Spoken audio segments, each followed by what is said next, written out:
നമുക്ക് കോഴിക്കോട്ടേക്ക് കൂടി പോകാം. അഖില CP ഉണ്ട്. അഖില, കോഴിക്കോട് കടന്നു പോകുന്ന ദേശീയപാതയിലും പലയിടത്തും ഇത് തന്നെയാണ്, അപകടങ്ങൾ പതിയിരിക്കുന്നു എന്ന ആശങ്കയോടെ വണ്ടി ഓടിക്കേണ്ട സ്ഥിതിയിലാണ് പലയിടത്തും. എന്താണ് ഈ പുതുതായി രൂപപ്പെട്ടിരിക്കുന്ന പ്രശ്നങ്ങൾ?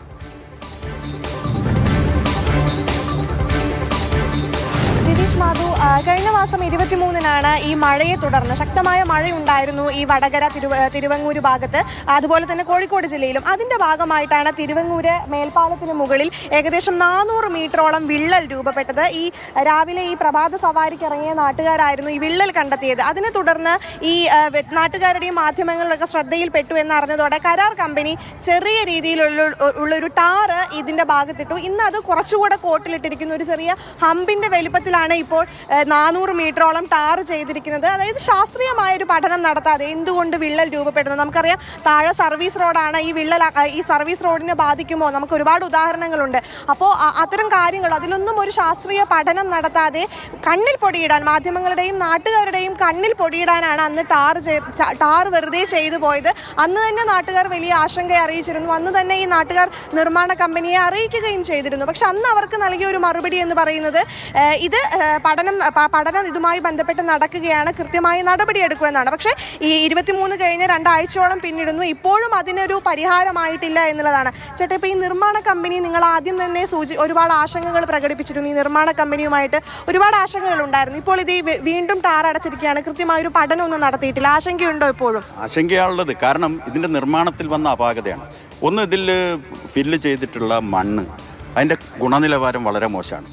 മണ്ണിനകത്തുള്ള ചണ്ടി, അതേപോലെ തന്നെ വേരുകളൊന്നും എടുത്തു മാറ്റാതെയാണ് ഇത് ഫില്ല് ചെയ്തിട്ടുള്ളത്. അതുകൊണ്ട് തന്നെ കുറച്ച് കഴിയുമ്പോൾ ഈ ചെതലഴിച്ച് ഈ ഭാഗത്ത് മണ്ണ് താഴ്ന്നു പോകും. അപ്പോൾ സ്വാഭാവികമായിട്ടും വിള്ളൽ വരും. ഇത് നേരത്തെ NHAI നമ്മൾ അറിയിച്ചതാണ്. പക്ഷേ ഒരു നടപടി ഉണ്ടായിട്ടില്ല.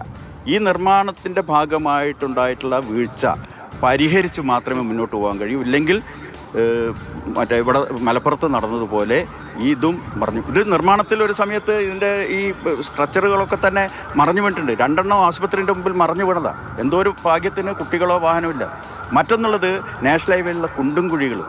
നാഷണൽ ഹൈവേ റോഡിൽ പ്രവേശിച്ചു കഴിഞ്ഞാൽ വാഹനങ്ങൾ. ചേട്ടാ, ഇപ്പോൾ പ്രധാന പ്രശ്നം ഇത് സർവീസ് റോഡാണല്ലോ. അപ്പോൾ ഈ സർവീസ് റോഡ് താഴെയുണ്ട്. അപ്പോൾ നമ്മുടെ മലപ്പുറം പോലുള്ള ഒരുപാട് ഉദാഹരണങ്ങളുണ്ട്. അപ്പോൾ ഈ വിള്ളൽ ഈ സർവീസ് റോഡിനെ ബാധിക്കാൻ ഒരുപാട് കാരണങ്ങളില്ലേ? യെസ്, ബാധിക്കുന്നുള്ള കാര്യത്തിൽ ആരും തർക്കമില്ല. ഈ വിള്ളലിൻ്റെ ഭാഗമായിട്ട്, ഈ റോഡിൻ്റെ വിള്ളലിൻ്റെ ഭാഗമായിട്ട് നേരത്തെ കാണിച്ച ആ വാള് വീണ്ടിട്ടുണ്ട്. സ്വാഭാവികമായിട്ടും അത് അങ്ങോട്ട് മറഞ്ഞു വീണ് കഴിഞ്ഞാൽ എന്തൊക്കെ ആണ് സംഭവിക്കുക? വാഹനത്തിൻ്റെ മുകളിൽ വീകും, ജീവഹാനി സംഭവിക്കും. ഇങ്ങനെ വളരെ ഗുരുതരമായൊരു വിഷയമായിട്ട് പോലും ഇത്രയും ഏതാണ്ട് ഒരു മാസമായി.